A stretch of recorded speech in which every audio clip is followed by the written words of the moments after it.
10 মাসের সন্তান বাড়িতে রেখে ট্রেন চালাচ্ছেন ফরিদা। লালমনিরহাট রেল বিভাগের একমাত্র নারী ট্রেন চালক LM হিসেবে কাজ করে যাচ্ছেন ফরিদা আক্তার নামে এক নারী। নানা প্রতিকূলতাকে উপেক্ষা করে দায়িত্ব পালনে অনড় 4 সন্তানের জননী ফরিদা আক্তার। মাত্র 10 মাসের সন্তানকে বাড়িতে রেখে নিয়মিত ট্রেন চালাচ্ছেন তিনি। তার সাহসিকতা আর আত্মবিশ্বাসে মুগ্ধ রেল বিভাগ। ফরিদা আক্তারের স্বামী টুটুলকে নিয়ে লালমনিরহাট রেল স্টেশনের সরকারি হেডকোয়ার্টারে বসবাস করেন।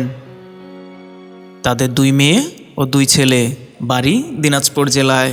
তার স্বামী টুটুল লালমনিরহাটে বেসরকারি চাকরি করেন। ফরিদা আক্তার আরও বলেন, এই কাজটি আমি চ্যালেঞ্জ হিসেবে বেছে নিয়েছি।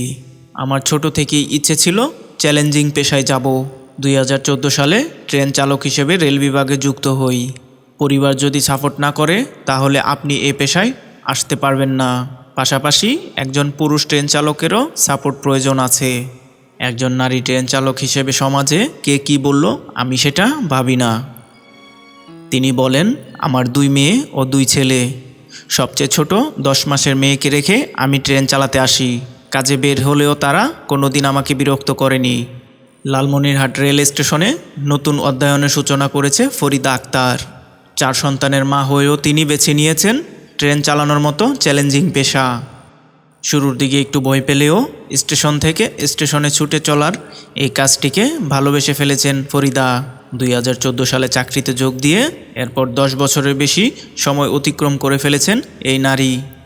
লালমনিরহাট রেলওয়ে বিভাগীয় লোকো ইনচার্জ কাজী সুমন বলেন, নারীরা এখন ঘরের মধ্যে বন্দি নেই।